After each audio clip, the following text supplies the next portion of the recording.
also have a question from one of my viewers who met Matebeleland Television Live.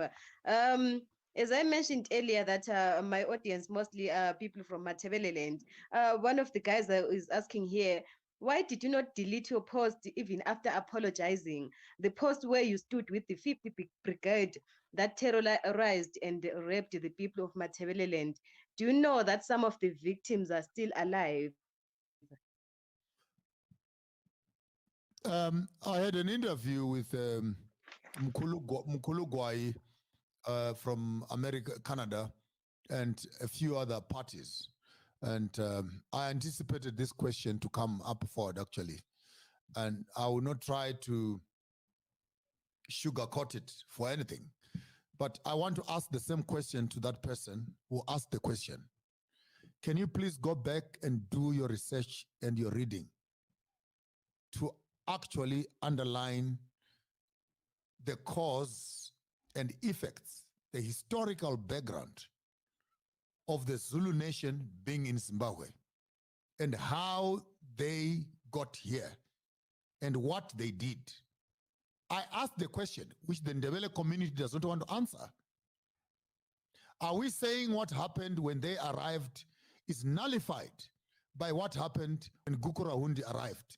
Then we amplify the Gukurahundi story vis-a-vis the previous story that happened of the Mashonaland oppression.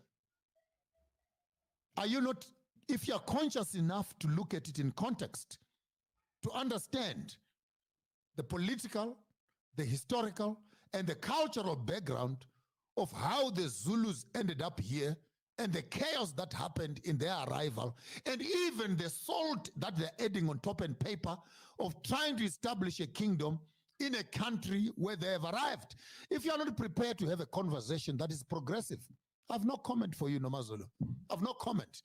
My mother and my grandfather is Zulu. I sat with Zwelithini himself in the kingdom of KwaZulu-Natal.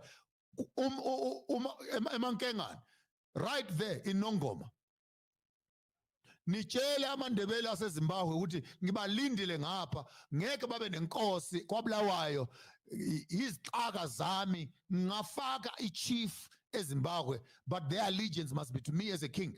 I spoke to Zwelithini himself, the king of the Zulus himself. So I'm not thumb-sucking that I'm dreaming from the thing. I know the Mthwakazi thing gives a new hype in the air of identity and etc.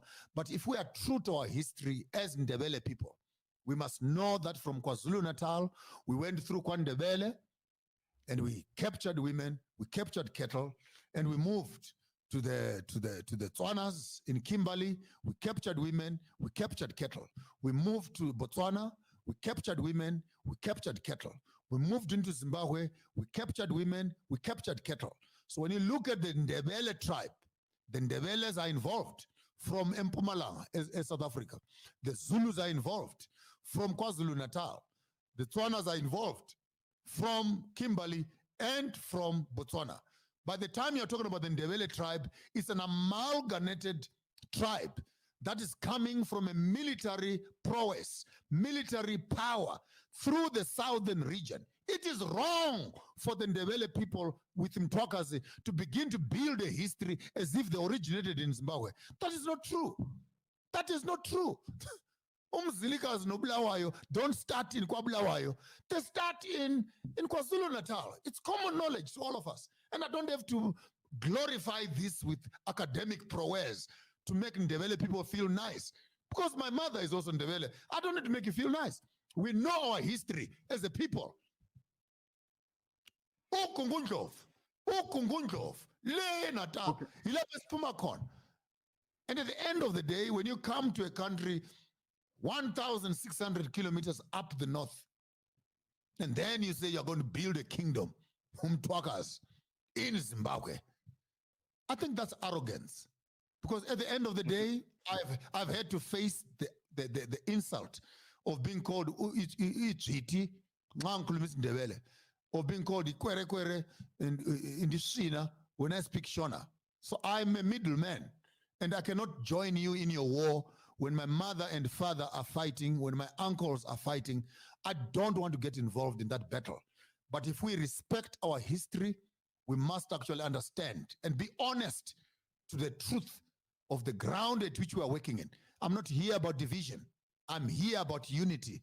How do we unite the Ndebele nation and the Shona nation to build the Zimbabwean nation? We can't build that by dividing ourselves further, by creating another kingdom in another environment, in another kingdom. The fact that Munumtapa kingdom had started collapsing does not mean that it was not in survival. Does not mean that Zimbabwe was not a nation.